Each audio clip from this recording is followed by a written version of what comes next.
This video is kindly sponsored by Busuu. So I've been experimenting with different routines and schedules for the last few years, trying to find a lifestyle that makes me feel motivated to work hard, stay healthy, and feel fulfilled. But the last year or so has been a real game changer for me. I think I've found my stride in my YouTube videos and in my work and in my work-life balance. And I think I found the secret to never losing my motivation and to making my brain actually want to do the things that are good for me.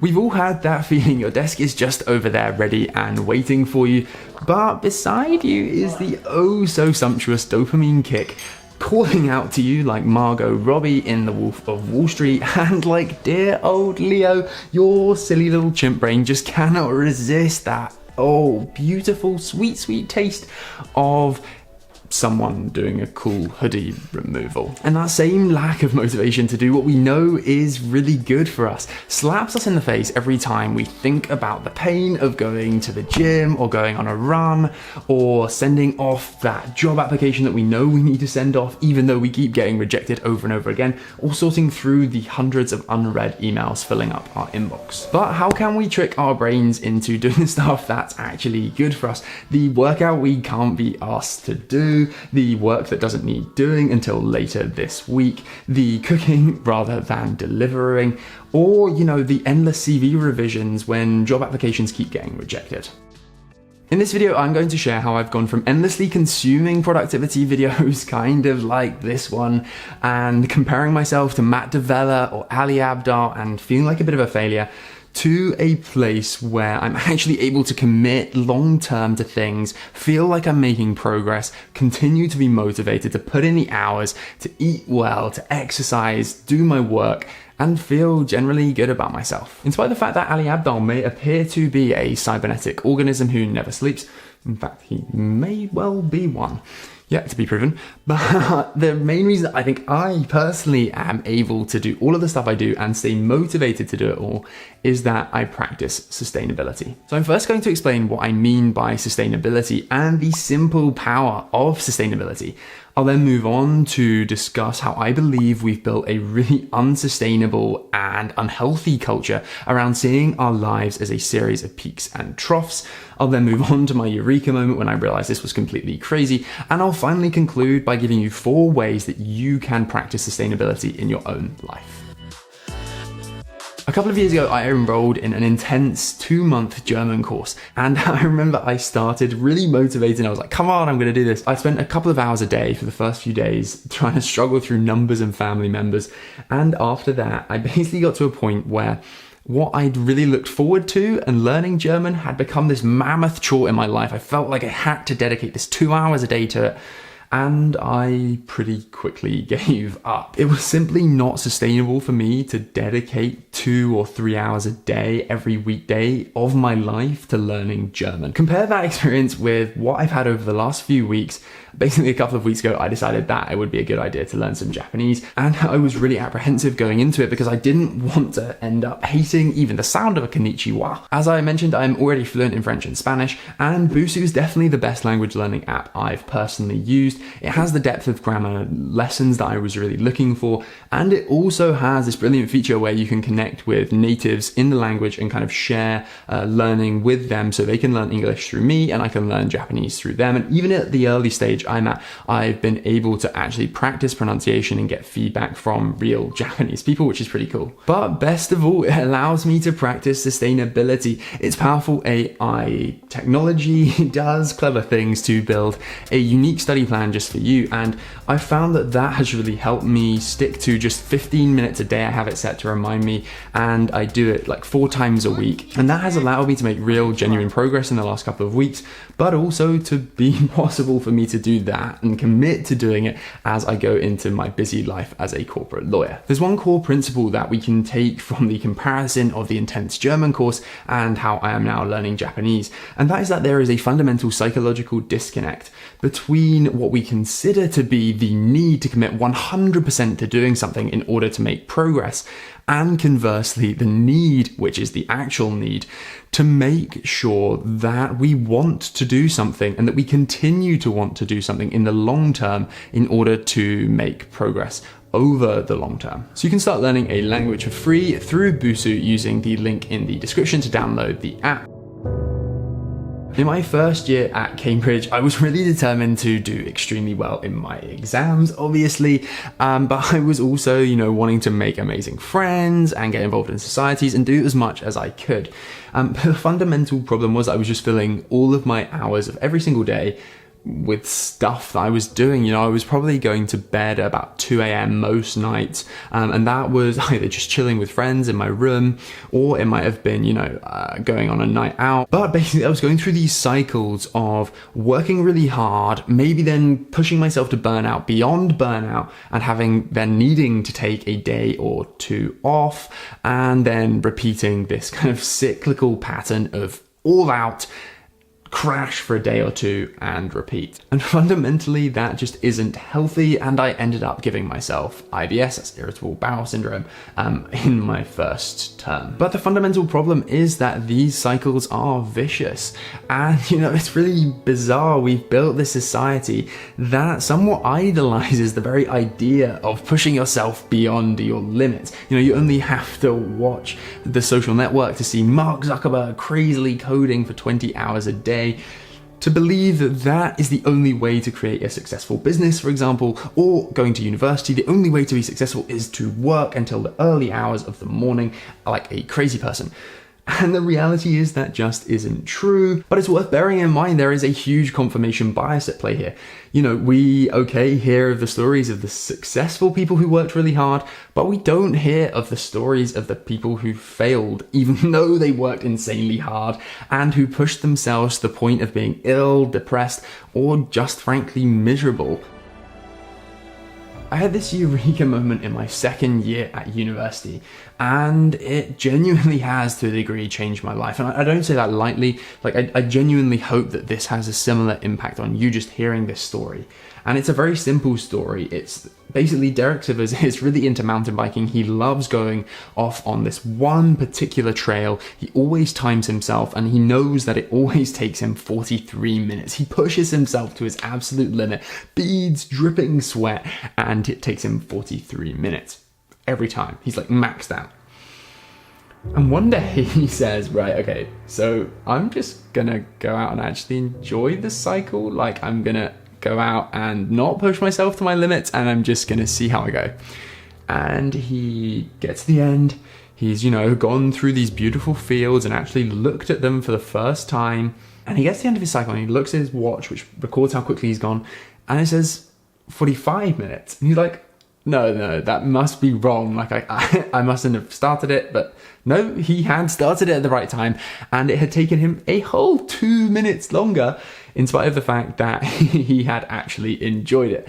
And the fundamental message I took away from this is that when you are studying, when you are working, when I'm making my videos, when I'm doing anything that I do, I constantly now try to bear in mind this story. And that is, and the message of the story, which is this: if you ever feel like you're at the point of just, I cannot take any more of this, I've had enough, I'm pushing myself so hard, I just haven't got to where I want to, feel frustrated, all of those feelings, take a breath and stop until you enjoy it again. Allow yourself to bring whatever you're doing down to a level where you can actually enjoy it. And I genuinely believe that there are very few people, very few things that anyone can be doing.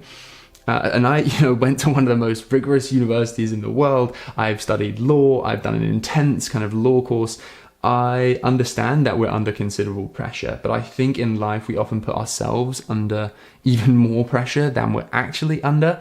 And I think just taking a moment to take a step back, and at times when the going gets really tough, to be able to say, no, it is not a sign of strength for me to push through this pain and burn myself out and then need 2 weeks off. It is a sign of strength to recognize that I am at the point of just breaking really and pushing myself to a place where I don't want to be, and slowing down and saying, I need to make this sustainable. The key is to make things that are good for us appealing to us. And that is by giving your brain the dopamine kick, at least to start with, that it constantly craves. So it is optimizing to make the things that you're going to be doing so that you can both make as much progress as quickly as possible, which is kind of the conventional logic, but also optimized so that you can continue doing them and sustain doing them for as long as possible.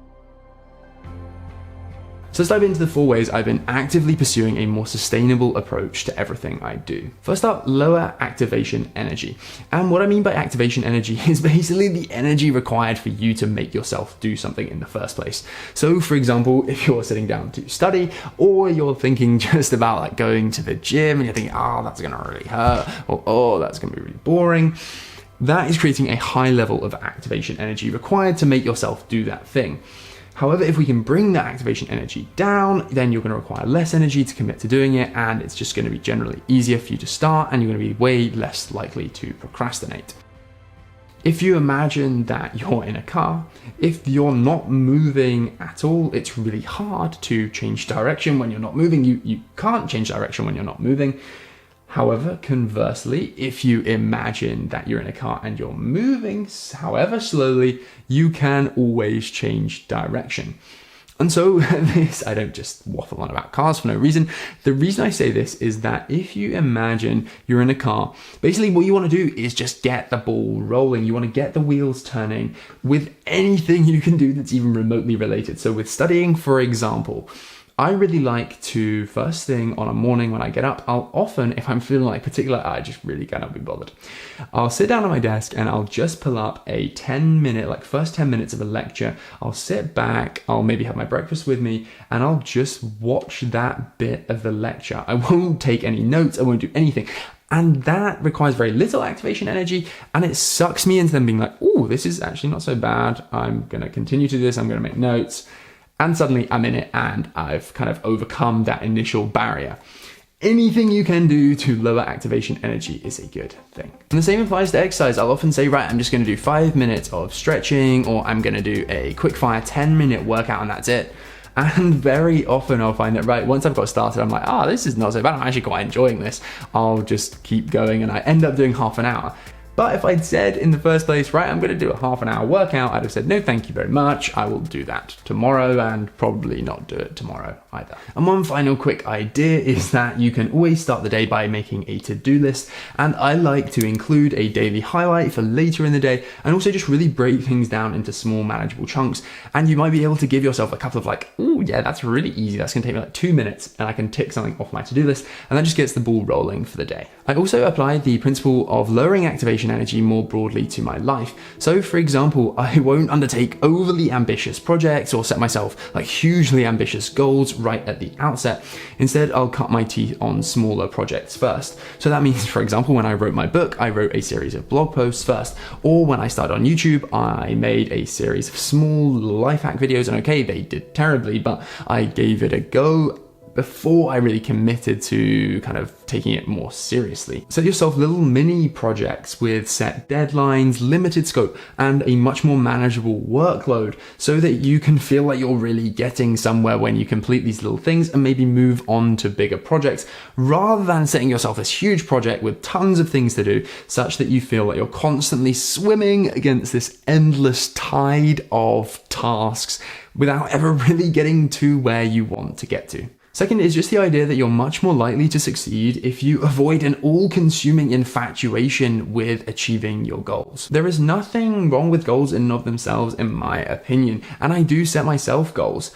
However, I think it's important that we try, and I am trying to remain focused on the process of working towards those goals, on actually enjoying whatever it is I'm doing, and on building habits around the actions that we're trying to kind of complete, rather than just adding something onto a to-do list so that we can tick it off. It's this idea from James Clear's Atomic Habits that if we set ourselves a short-term goal and work as hard as we can towards achieving that goal, that isn't actually the best way to be productive. You know, if you set yourself the goal of tidying your room right now, that's no guarantee that in the long term you're going to keep your room tidy. It's really about avoiding cycles of all or nothing, which cause dread when you think about the pain of going to the gym and pushing yourself to the limit, or the dread of tidying your horrendously messy bedroom.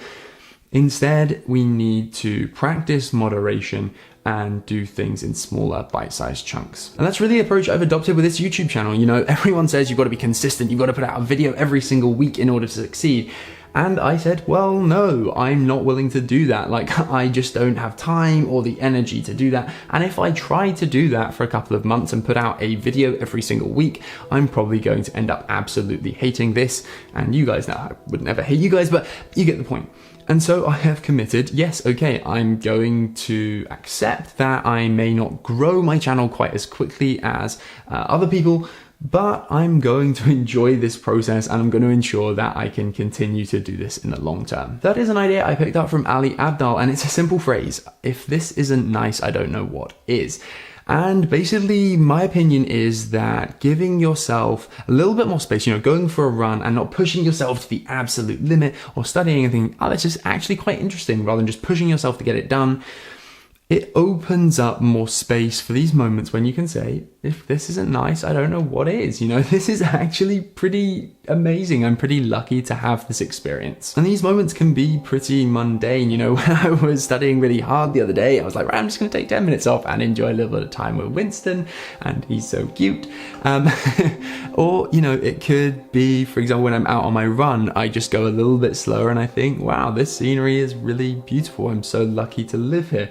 Or when, for example, the other day we were on a drive, just me and my girlfriend Beth, and I thought, wow, this is just really nice. This is really special to have this moment with her, just the sun setting, and we've got the music blaring, and we're just having a great time. Nothing special in and of these moments like themselves, but to me they're special, and I was able, without pushing myself to my limits, to just enjoy those moments. Finally, and this is kind of returning to the Derek Sivers story I told earlier, I think we all need to, and it's something I've really worked on, to be more aware of when we need a break, of when we're at that really ouch point of just like, I can't go any further without doing myself some harm. And being aware of that and being able to say, no, I need to prioritize high quality downtime at this point. I need to be intentional with my time and say, no more. And this was something I sucked at in my first year at university. I, pushed myself beyond my limits. I was aware that my kind of physical and mental health, my stomach was really bad, and I was failing to do anything about it because, okay, I was aware of it, but I wasn't willing to kind of make myself fully aware of it and actually do something about it. And so this final point is really just know when and be conscious of when you feel too tired, when you think you need a break, and allow yourself to have it. And allow yourself to accept that having a whole day off, even though there are deadlines impending, think, what's the worst that can happen? Probably not that much. And it's probably a much worse outcome if I continue to push myself to my limits and beyond. So time to have a break. I want to finish this video with one final and very quick qualification, and that is that hard work is absolutely, I have no doubts about it, a fundamental kind of component of success. And I am myself probably one of the hardest working people I know, maybe with a couple of exceptions.